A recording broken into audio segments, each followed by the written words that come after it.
There is a home that costs $300 to build, $0 to heat, and has survived tornadoes, wildfires, and a 5,000-pound bomb blast. FEMA certifies its resilience. The structural principle behind it has been proven for nearly 20,000 years. Yet across America, you can't get a mortgage to own one, and the reason has nothing to do with engineering. In the heart of central Ukraine, long before the first bricks were laid in any city, humans built shelters that defied the odds of their time. At Medjugorje, archaeologists uncovered 4 structures dating back nearly 18,000 years, some of the oldest known buildings on Earth. These were not simple lean-tos or piles of brush. Each shelter measured between 130 and 260 square feet, large enough to house entire families through brutal winters at the edge of the last ice age. The builders used what the land provided. Mammoth skulls and long bones formed the foundation, set upright in the frozen ground. Massive tusks arched overhead, creating a self-supporting curve that channeled the weight down and out, not unlike the archways of later civilizations. Over this skeleton, they draped animal hides or birch bark for insulation, then weighed everything down with more bones to hold against the wind. These domed dwellings were more than temporary camps. Evidence shows at least one was occupied for over 4 centuries, sheltering generations through relentless cold. Inside, the remains tell a story of daily life: flint tools, pits filled with artifacts, and signs of communal work. 5 or more people lived, worked, and survived together within each curved shell. The design was not a matter of style, but survival. A structure that could stand against the elements using only the materials at hand. Long before the first city walls, the logic of the dome had already taken root, proving that curved forms could offer lasting protection where nothing else could. In the heart of ancient Rome stands a structure that has outlasted empires, earthquakes, and centuries of change: the Pantheon. Completed around 125 AD during the reign of Emperor Hadrian, its dome still holds the record as the world's largest unreinforced concrete span, stretching 142 feet across. No steel or modern reinforcement supports its mass. Instead, Roman builders relied on a careful mix of volcanic ash, lime, and graded aggregates, creating a concrete that grows lighter toward the top. The dome's thickness tapers from over 21 feet at its base to just under 4 feet near the oculus, a central opening nearly 30 feet wide that floods the interior with light.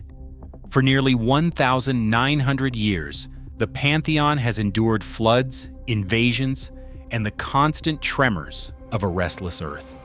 Structural engineers have studied its catenary curve, a shape that channels the weight of the dome into pure compression, pushing forces down and out rather than risking cracks or collapse. The 5 rings of recessed coffers carved into the ceiling not only lighten the load, but add stiffness, strengthening the shell without extra material. Even today, the Pantheon's concrete shows self-healing properties, with minerals forming new bonds that close micro cracks over time. The survival of the Pantheon is not a matter of luck or legend. It stands as proof that the logic of the dome, curved, seamless, and built for compression, can produce buildings that last for millennia. Roman engineers understood these principles in stone and mortar, setting a benchmark for durability that modern builders still measure against. In the mid-1970s, 2 brothers from Shelley, Idaho, David and Barry South, set out to solve a problem that had dogged farmers and builders for decades: how to create a building that could shrug off the worst weather, hold steady temperatures, and last for generations. Their background wasn't in high architecture or academia. David ran South's Incorporated, a company known across the Northwest for insulating potato storages with polyurethane foam. Barry worked alongside him, hands-on and practical. The South saw firsthand how foam could transform a drafty shed into a stable, efficient vault. But they wanted more than a better barn. They wanted a new kind of structure entirely. In 1976, the brothers filed for a patent on what they called an inside-out construction method.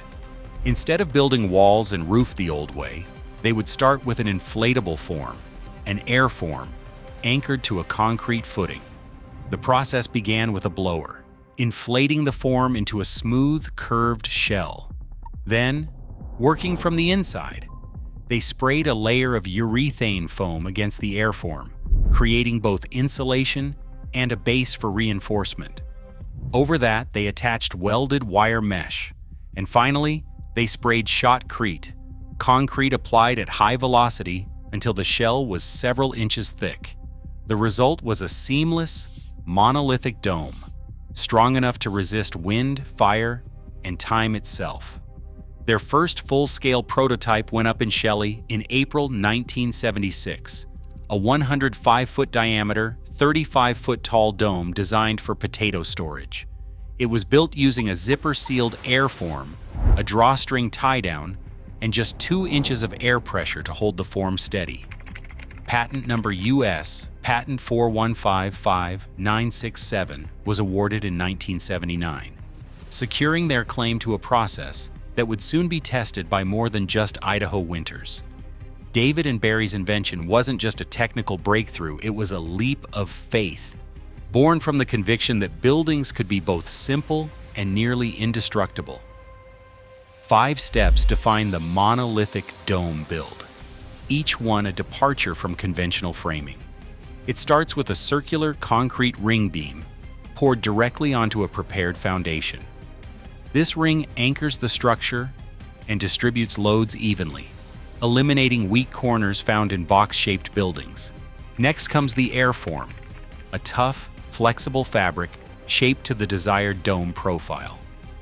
Once attached to the ring beam and sealed, a blower inflates it like a giant balloon, creating a smooth, continuous surface that sets the dome's curve.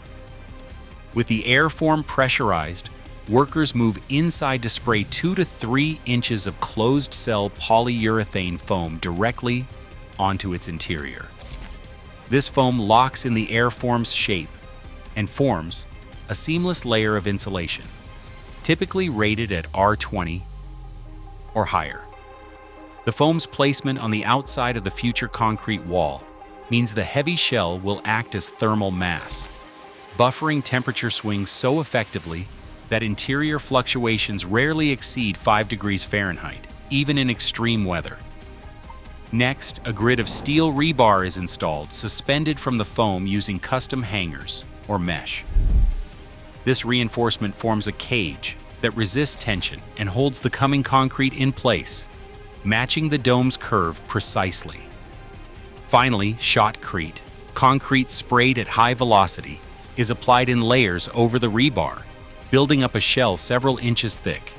The result is a seamless, monolithic structure where the shape itself is the secret. A catenary curve proven by centuries of engineering channels all forces into pure compression. Wind, snow, and even tornado debris are deflected and absorbed, not resisted by flat planes. The entire process, from inflation to final curing, can be completed in weeks, not months. What emerges is a building with no joints, no roof seams, and no thermal bridges, a shell engineered to last centuries, not decades. Claims about the monolithic dome's strength and efficiency have been tested again and again, both in the lab and in the real world. FEMA rates these domes as offering near absolute protection from the most violent tornadoes. Structures must withstand a 15-pound wooden beam launched at 100 miles per hour to qualify. In 2003, a monolithic dome in Missouri survived a direct tornado strike, while neighboring homes were reduced to rubble. 2 years later, in Biloxi, Mississippi, a dome weathered Hurricane Katrina's 155-mile-per-hour winds and storm surge without structural damage. Even in war zones, the design has held up.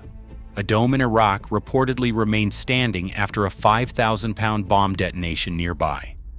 The benefits aren't limited to disaster zones. A Wisconsin school district saved roughly $8 million in construction and energy costs by choosing domes over conventional buildings, thanks to dramatically lower utility bills and minimal maintenance. Securing a mortgage for a monolithic dome home often ends before it begins. Appraisers are required to find at least 3 recent comparable sales in the area. But dome homes are so rare that in most markets no such comps exist. Without them, banks cannot legally approve a loan, regardless of the building's performance or safety record. Emily Harper, a certified public appraiser, explains that federal guidelines force her to reject properties that don't fit the mold, literally. Even if a dome costs less to own and lasts longer, it's invisible to the system. Building codes add another obstacle. Many jurisdictions require a minimum 4 to 12 roof pitch, a standard written for shingle roofs, not seamless concrete shells. In California, permit offices sometimes demand a third-party engineering review for any non-standard structure, with fees that can reach $40,000 before a shovel even hits the ground. Each step, from appraisal to permit, quietly blocks domes from the mainstream. Housing that shrugs off fire, storms, and rising energy costs exists, yet policy, not physics, keeps it rare. As disasters intensify and affordability worsens, the real barrier isn't technology, but will. The future of shelter may depend on changing minds, not materials. What do you think?